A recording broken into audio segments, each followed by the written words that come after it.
Hey, what's up, everybody? Welcome back to Vermont Scale Customs. Thanks for stopping by the channel. So you are looking at the RBRC steel frame chassis. I don't really know exactly what to call it. I've been calling it a Jeep CJ without a doubt, just looking at the front end, but couldn't really tell you like anything more than that.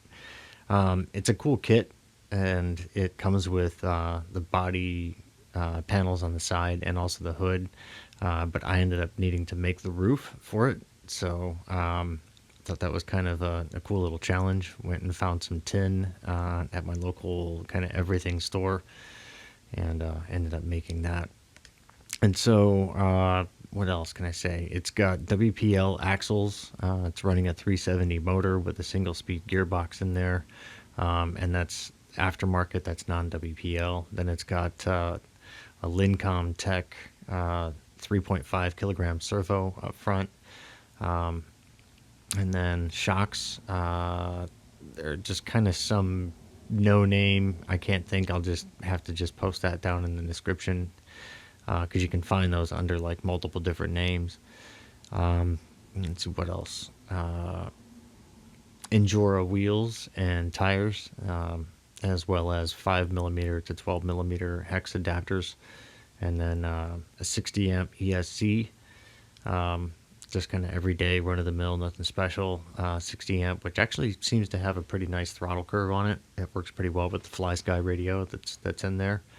And then 1500 milliamp 2S LiPo. And I think that pretty much about sums it up. I did decide to run the short drive shaft on this, the short output shaft. These motors come with two, and I know, speaking from my personal experience, I've always used the long ones, and I decided to use the short one, just to be able to shorten up the wheelbase and give this thing a little bit different geometry, and that seems to kind of like helped a lot. So I'm pretty happy with how this thing turned out. I think it's got plenty of power. I think the suspension is really good for it, especially, considering how much it weighs. And what else? It's a WPL based rig, but it doesn't look at anything at all like a WPL until you kind of start to look a little closer.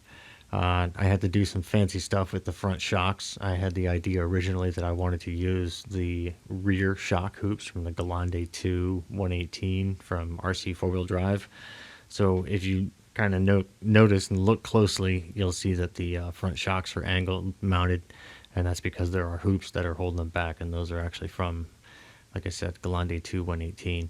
So the original audio for like the first 3 minutes of this video is corrupt, so that's why I did a voiceover for this. Plus, I wanted to give this a little bit more of like a formal introduction. And so here's the formal introduction, kind of give you a little bit more details about this rig. So the audio picks back up here very shortly, and so I will hand it off to the video. So thanks much for watching. Enjoy the rest of the show, and I will see you on the next one.